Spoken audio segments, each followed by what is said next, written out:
తగ్గేదేలే. అవునవును.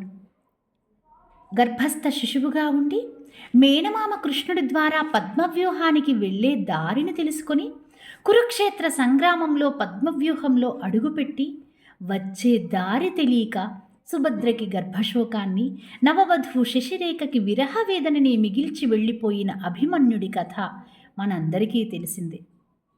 పాండవ మధ్యముడు, గాంధీవదారి, సాక్షాత్ పరమేశ్వరుడు మెచ్చి ఇచ్చిన పాశుపతాస్త్రాన్ని చేకొన్నవాడు, ధర్మరాజు భీమసేనుడి ప్రియ సోదరుడు, ద్రోణాచార్యుడంత గొప్ప గురువుకి ప్రియ శిష్యుడు, ముందు వెనక అంతా తానే చూసుకునే కృష్ణ పరమాత్మ వెనకాల బావగా ఉన్నా 13 సంవత్సరాలు అరణ్యవాసం, 1 సంవత్సరం విరాట కొలువులో అజ్ఞాతవాసంలో పేడీగా అందరి చేత హేళన చెయ్యబడ్డా, కురుక్షేత్ర సంగ్రామంలో అంతా నా వాళ్లే, యుద్ధం అవసరమా బావా అంటూ గీతోపదేశానికి కారణమై తనని నమ్ముకున్న వాళ్ళని గెలిపించిన అర్జునుడికి ఎక్కడ తగ్గాలో ఎక్కడ నెగ్గాలో తెలియదంటారా?